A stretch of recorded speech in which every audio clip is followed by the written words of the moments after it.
हमारे सहयोगी दिल्ली में जो ग्राउंड पर पत्रकारिता करते हैं और लाइव करते हैं, फरहान यहिया की बात कर रहा हूं। हिंदुस्तान लाइव होता है, तो इधर उधर की बकैती नहीं, लाइव अगला इंसान बता रहा था जिसमें कोई स्क्रिप्टिंग नहीं होती है। अपने कैमरे से कई बार वो दिखा चुके हैं और आज फिर उनके कैमरे ने दिखाया है कि भारत की राजधानी दिल्ली की जामा मस्जिद, मुस्लिम जहां आबादी ज्यादा है, वहां पर हमारे हिंदू भाइयों ने एक रैली निकाली। महाशिवरात्रि रोज निकालो, शिवरात्रि पे क्यों भाई, तुम रोज रैली निकालो, किसी को कोई दिक्कत नहीं है। ट्रक पर है डीजे और डीजे के ऊपर एक नई चीज है लेजर, और उस लेजर से वो मस्जिद की गुंबद पर फोकस मारते हैं। ये फरहान यहिया हिंदुस्तान लाइव ने पूरा रिकॉर्ड किया है। मस्जिद की गुंबद और मीनार, खासकर गुंबद पर, मेन गुंबद पर आकृति बनाई जा रही है। ये कहां हो रहा है? भारत की राजधानी दिल्ली में हुआ और कलाकृति बनाई गई, ओम लिखा गया और उस पर से नीचे जो भीड़ है हिंदूवादी, वो चीख रही है, चिल्ला रही है, नारेबाजी कर रही है। ग्राउंड रिपोर्टिंग करते हुए फरहान यहिया बताते हैं कि ये पहली बार नहीं है, पिछले साल भी हुआ, उससे पहले भी हुआ और लॉकडाउन से ऐसा हो रहा है। पहले इस वीडियो को सुनते हैं। दिल्ली के बल्ली मारान से निकला हुआ ब्रांड शाहजी डेयरी अपने हर त्योहार व हर खुशी के मौके की मिठास बढ़ाएं। शाहजी की मशहूर, शुद्ध व स्वादिष्ट मिठाइयों के साथ खुद भी खाएं और पूरे परिवार को खिलाएं। शाहजी मिल्क, हमारी पहचान शुद्धता। आज महाशिवरात्रि है और इसकी पूर्व संध्या यानी कल की ये तस्वीरें सोशल मीडिया पर जमकर वायरल हो रही हैं। शोभा यात्राएं निकाली जाएं, खूब निकलें, हर रोज निकलें, कौन मना करता है। लेकिन ये क्या कि हर शोभा यात्रा मस्जिद के बाहर ही रुक जाती है। कहीं और की मस्जिद की बात तो छोड़ दीजिए, पिछले 4-5 साल से लगातार ये देखा जा रहा है कि दिल्ली की शाही जामा मस्जिद के बाहर इसी तरह पुलिस की मौजूदगी होती है। अफसरान के हाथ पैर फूले होते हैं और पुलिस अपनी पूरी जिम्मेदारी निभाते हुए, मुस्तैदी दिखाते हुए कि कोई अनहोनी ना हो जाए, मौके से शोभा यात्रियों को आगे बढ़ा देती है। बावजूद इसके जामा मस्जिद पर जबरन लाइटें, हाई बीम लेजर लाइट वगैरह डाली जाती हैं और इस बार तो हद ही हो गई कि गुंबद और मीनारों के बीच में ओम बनाया गया। फुल डीजे और गाने बाजे के दरमियान ये सब कुछ चलता रहा। चांदनी चौक में शाही मस्जिद फतेहपुरी का भी यही हाल रहा। सवाल यह है कि आखिर क्यों माहौल को खराब करने के लिए कुछ शरारती तत्व ऐसा कर रहे हैं। मस्जिदों के बाहर ही आखिर क्यों ब्रेक लगाया जाता है ऐसी शोभा यात्राओं पर? जिस तरह मस्जिदों पर लेजर लाइट डाली जाती है, नारेबाजी की जाती है, ऐसा ना किसी गुरुद्वारे ना किसी चर्च के बाहर आज तक देखा गया। फिर सिर्फ मस्जिद ही क्यों? पिछले साल भी शाही इमाम सैयद अहमद बुखारी घर से बाहर निकल आए थे और कल भी वो बाहर आ गए। उन्होंने भी और साथ में पुलिस ने मिलकर के हालात को संभाला। लेकिन सवाल यह है कि आखिर कब तक?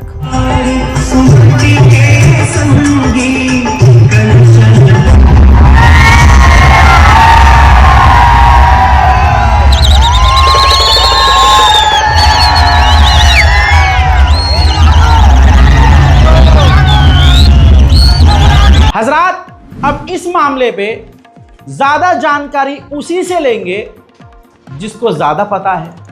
तो आइए फरहान भाई से ही पूछते हैं कि ये पूरा मामला क्या है, क्योंकि दिल्ली की सड़कों पर चप्पे चप्पे पर नजर इसी शख्स की रहती है। जमजम की महक, इश्क का पैगाम, रिवायतों का अक्स, मोहब्बत का नाम, छूटे ना ये जादू, रहे साथ हर पल, जमजम के इत्र से महके हर पल, जमजम परफ्यूमस, जहां हर खुशबू एक कहानी बुनती है। फरहान भाई, बहुत बहुत स्वागत है आपका हमारे चैनल पर।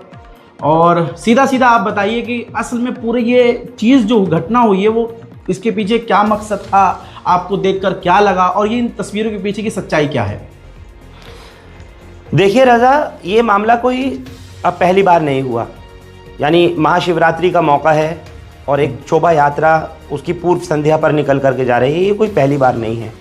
इससे पहले भी, यानी अगर पिछले साल की बात करूं, 2024 की, 2023 की, 2022 की, जब लॉकडाउन था, लॉकडाउन सेकंड, उस वक्त से लेकर के अभी तक कई मरतबा ऐसा हो चुका है कि चाहे चांदनी चौक में फतेहपुरी मस्जिद हो, शाही मस्जिद है वो भी, और चाहे जामा मस्जिद हो, वहाँ ये ब्रेक लग जाता है अचानक से शोभा यात्रा जब निकल रही होती है। एक धार्मिक जुलूस है, निकलना चाहिए, कोई उसको मना नहीं कर रहा, ना हम इस चीज़ के फेवर में या अगेंस्ट में। हम कहते हैं सब मजहब के अपने अपने तरीके हैं मनाने के, तो वो भी होना चाहिए, लेकिन कसदन वहाँ पर रुक करके वहाँ लेज़र हाई बीम लाइट्स को मस्जिद के गुंबद और मस्जिद की मीनारों के ऊपर फेंकना, यानी उसको और फिर वहीं पर ही बहुत तेज़ आवाज़ में डीजे वहाँ पर बजाना।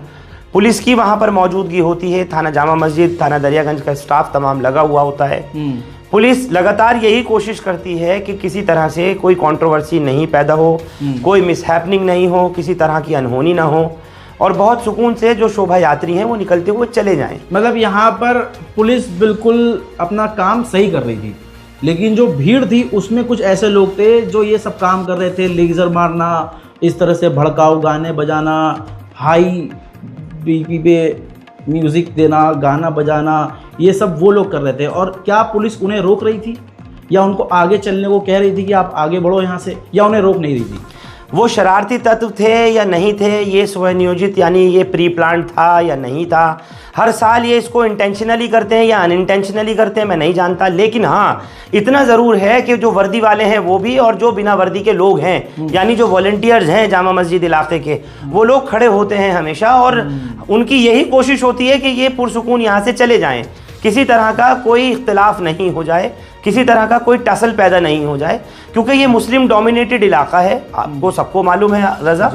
और दूसरी एक बहुत अहम बात यह है कि पुलिस की कोशिश बराबर यही होती है कि ये पुरसुकून तरीके से चाहे डीजे बजाते हुए या कुछ भी करते हुए चले जाएं, लेकिन जामा मस्जिद के मीनारों पे, उसकी गुंबदों पर, उसकी मेहराबों पर अगर लेज़र लाइट डाली जाती है, हाई बीम लाइट से फोकस किया जाता है, वहाँ पर नारे लगाए जाते हैं, वहाँ पर इंस्टिगेट करने की, वहाँ पर उकसाने की कोशिश की जाती है, तो उससे कहीं ना कहीं प्रशासन का, पुलिस का, वर्दी वालों का भी, और जो जैसे मैंने कहा बिना वर्दी वाले लोग खड़े होते हैं, उन सबके हाथ पैर फूल जाते हैं। वो कौन लोग हैं जो हर साल ये कर रहे हैं, और एक तरतीब बनती जा रही है रज़ा।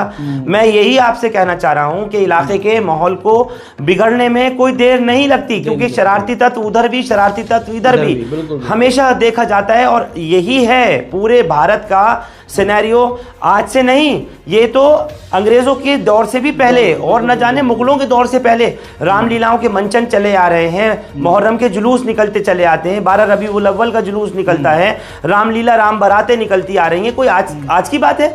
हमारे आपके दादा परदादा सगड़ दादा न जाने कौन कौन देखते आ रहे हैं। लेकिन जो चीज़ कभी नहीं देखी गई रज़ा, वो यही है कि ना गुरुद्वारे पर, ना गिरजाघर पर, ना किसी और इबादतगाह पर, बस अगर कहीं निकल रहे हैं या कहीं से शोभा यात्रा निकल रही है, कोई धार्मिक जुलूस निकल रहा है, तो अगर मस्जिद की गुंबद मीनारें नजर आ गई तो बस वो शोभा यात्रा वहीं ठहर जाती है।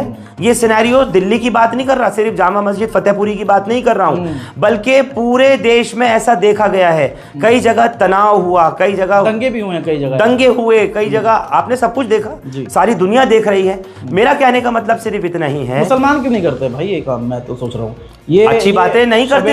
शबे बारात गुजरी है, हम लोग में तो ऐसा कुछ होता ही नहीं कि रैली निकाल के ये मस्जिद जैसे मंदिर के आगे जाके हम भी कुछ करें, हम भी लेजर। हमारे यहाँ ऐसा नहीं होता, ये एक तरफा है। और ये नई नई चीज़ है, जैसे आपने कहा कि 2-3 सालों से हो रहा है, ये नई नई चीज़ें हैं, ये यहाँ भी नहीं हुआ करती थी। ये हिंदू समाज में भी ये नई नई चीज़ें आई हैं जो माहौल ख़राब कर रही हैं। मुसलमान नहीं करता, अच्छी बातें नहीं करता। मैं तो कहता हूँ अगर नहीं करता तो आगे करने की सोचे भी नहीं, और ना ही ऐसा करना चाहिए। यानी अगर आप सोचिए कि मुसलमान मुहर्रम का जुलूस निकाल रहे हैं या 12 रबीउल अव्वल का जुलूस निकाल रहे हैं, तो क्या मतलब बनता है किसी मंदिर के बाहर खड़े होकर के वो वहाँ पर ढोल नगाड़ा बजाएं, मतलब तबला ताशा बजाएं? ये सब कोई ज़रूरत ही नहीं है ना। पहली बात तो होना ही नहीं चाहिए, और दूसरी बात अगर ये हो रहा है तो इसके पीछे जाना बहुत ज़रूरी है, क्योंकि प्रशासन, पुलिस सब अलर्ट होते हैं। स्पेशल ब्रांच की लगातार रिपोर्ट आती है लोकल पुलिस को भी कि देखिए जो रूट डेजिग्नेट किया गया है, जो रूट बताया गया है किसी प्रोसेशन के लिए, किसी जुलूस के लिए, धार्मिक शोभा यात्रा के लिए, वो यहाँ से यहाँ तक, यहाँ से यहाँ तक होता हुआ निकलेगा। इस बीच ये मंदिर रास्ते में आएगा, इस बीच ये मस्जिद रास्ते में आएगी, इस बीच ये गुरुद्वारा रास्ते में आएगा। सब कुछ पता होता है, लेकिन वो कौन से ऐसे एंटी सोशल एलिमेंट्स हैं, वो कौन से सरफिरे अनासिर हैं जो जानबूझकर, जैसे मैंने कहा इससे पहले कि इंटेंशनली या अनइंटेंशनली कर रहे हैं। और ये फिर एक सवाल ये है, एक बहुत बड़ा सवाल है, अपने आप में कई सवाल ये रखता है कि आखिर कब तक। यही बात है कि पुलिस ने बहुत कोशिश की और बहुत समझा बुझा करके लगातार जो वहाँ जवान लगे हुए थे उन्होंने बाकायदा शोभा यात्रियों को आगे की तरफ बढ़ाया और निकाला। सोशल मीडिया पे बहुत वायरल हो रही है। रजा, एक मिनट आपकी बात को अभी नहीं मैं लेता हुआ अपनी बात पूरी करता हूँ। दूसरी एक बहुत खास बात है, पिछले साल 2024 में जब रामनवमी पर शोभा यात्रा निकल रही थी, तब भी जामा मस्जिद की मीनारों पर, गुंबदों पर, मेहराबों पर, वहाँ के गेट नंबर 3 पर जिस वक्त में ये laser light, high beam light वहाँ पर फेंकी जा रही थी, बहुत तगड़ा डीजे बज रहा था। तो जो शाही इमाम है सैयद अहमद बुखारी, मेरी उनसे पिछले साल भी बात हुई थी, मेरी उनसे इस साल भी बात हुई है। वो घर से निकल कर के बाहर आए, उन्होंने बताया कि इतना तेज वो डीजे बज रहा होता है कि घर के जो खिड़की दरवाजे हैं, जो शीशे लगे हुए हैं, वो ऐसा लगता है कि जैसे फटने जा रहे हैं, जैसे टूट जाएंगे, चकनाचूर हो जाएंगे और फट जाएंगे। बच्चे घर में हैं उनके यहाँ पर, वहाँ पर बुजुर्ग घर में हैं, ये तमाम चीज़ें हैं। इस मर्तबा भी और पिछली बार भी खुद शाही इमाम बाहर निकल कर के आए, उन्होंने आकर के बाकायदा पुलिस ने जिस तरह से पुलिस काम कर रही थी ऐसे उससे कहीं बढ़कर उन्होंने भी किया, अपने लोगों को भी समझाया, कुछ ऐसी अनहोनी नहीं होने दी और इस मामले को ऊपर तक, प्रशासन तक इसकी शिकायत की या जो भी कुछ किया। हालांकि लिखित मेरे पास इस तरह की कोई चीज़ उनके पास से आई नहीं है, लेकिन जो बात हुई उन्होंने इतना बताया कि पहले भी उन्होंने और दिल्ली पुलिस ने मिलकर के सिचुएशन को संभाला था और इस मर्तबा भी शाही इमाम ने भी और दिल्ली पुलिस ने भी, इस बारे में जितनी तारीफ की जाए पुलिस की भी उतनी कम है कि पुलिस ने खुद भी वहाँ पर मोर्चा संभाला, मौके की नज़ाकत को समझा और इस मामले की सेंसिटिविटी को देखते हुए वहाँ से उन तमाम यात्रियों को आगे निकाला। बताइए। अच्छा, यहाँ पर मेरा सवाल ये है कि आप जैसे दिल्ली में माहौल देख रहे हैं और जिस तरह से ये चीज़ें बढ़ रही हैं, जब कोई हिंदू प्रोग्राम आता है या कोई मुस्लिम त्यौहार आता है, तो आप जैसे दिल्ली के निवासी हैं, तो आप एज अ मुस्लिम आपके दिमाग में, दिल में कहीं ये डर तो होता होगा ना फरहान भाई कि यार इस बार कुछ हो ना जाए? बिल्कुल होता है। मैं ग्राउंड पर रिपोर्ट करता हूँ और मैं आपको बता दूं, जैसा अभी आपने अपने इंट्रो में कहा, मैं सुन रहा था कि दिल्ली के चप्पे चप्पे की खबर, ये हकीकत है, ये सच्चाई है। और ख़ास तौर से जो वॉल्ड सिटी है, पुरानी दिल्ली है, मिक्स्ड मिली जुली आबादी वाला इलाके हैं, कहीं हिंदू डोमिनेटेड पॉपुलेशन का एरिया ज़्यादा है, कहीं मुस्लिम है। यही तो कल्चर है, यही तो गंगा जमनी तहजीब है। ईद, होली, दिवाली, दशहरा सब मिलकर के मनाते हैं और हमेशा मनाते चले आए, लेकिन ये डर अभी क्यों पैदा हो रहा है, ये एक बहुत बड़ा सवाल है। दूसरी बात ये बात ये नहीं कि मुहर्रम के त्यौहार है तो हिंदू सोचते होंगे कि अब क्या होगा, चाकू छुरे तलवार निकल जाएंगी। मुसलमान है तो वो ये सोचते होंगे कि अब रामनवमी है या फिर महाशिवरात्रि है तो उसके ऊपर ऐसा सब कुछ होगा। ये डर की स्थिति चाहे आइदर दिस साइड और दैट साइड ये उत्पन्न हो क्यों रही है, ये आई क्यों? पहले भी तो मैंने कहा ना आपसे कि ये तो मुगलों के दौर में और उससे भी बहुत पहले, मुगलों की तो बात छोड़ दीजिए, अंग्रेज़ों की बात छोड़ दीजिए, उससे भी बहुत पहले से इसी तरीके से रामलीला और ये तमाम चीज़ें चलती आ रही हैं। राम बारात होती थी, मुहर्रम के ताज़िये की मैंने आज से तकरीबन 70 साल पहले की एक वीडियो देखी है। मैं खुद हैरान था, लगभग 70-75 साल पुरानी वो वीडियो देख करके। वो ब्रिटिश आर्काइव की वीडियो है और वो मुहर्रम की वीडियो है। उसमें हिंदू भाई पानी पिलाते हुए दिखाई दे रहे हैं, उसमें मुस्लिम भाई जो है वो आपस में मुहर्रम की जो जुलूस और ताज़िये निकाल रहे हैं। मतलब ये सब चीज़ें देखी जाती थी भाई, अब क्यों हो रहा है? ये बहुत बड़ा एक गंभीर विषय है, सोचना चाहिए, सोचना चाहिए। पूरे भारत में आप 15 राज्य हैं जहां पर भारतीय जनता पार्टी की खुले तौर पर पूर्ण बहुमत से अब हुकूमत है। देश के अंदर किस तरीके से प्यार, मोहब्बत, अमन, भाईचारे को कायम रखना है, ये हुकूमतों की भी जिम्मेदारी है। चाहे मुसलमान गलत करने वाले हों, चाहे हिंदू गलत करने वाले हों, रजा, उनके खिलाफ कानूनी कार्रवाई सख्त से सख्त होनी चाहिए, बराबर है। और दूसरी बात, जिनके मन में पुलिस का कानून का कोई भय, कोई खौफ, कोई डर है ही नहीं, और वो यही काम करें, कोई मुसलमान किसी मंदिर पे जाके ये काम करने लगे कि वहाँ जाकर लाइट उनकी शिवालय पर फेंके और ढोल नगाड़े तबले ताशे करे, और जो हिंदू कर रहे हैं, जैसे अभी कल का शोभा यात्रा का मैं आपको जो जिक्र कर रहा हूँ, तो ये तो दोनों तरफ जो भी करे उसके खिलाफ कानूनी कार्रवाई होनी चाहिए, और वो ऐसी कानूनी कार्रवाई होनी चाहिए रजा कि आगे कोई और करने से मिसाल बन जाए वो। मिसाल बन जाए। बहुत बहुत शुक्रिया फरहान भाई, हमारे चैनल पर आने के लिए बहुत बहुत शुक्रिया आपका। Thank you Raza.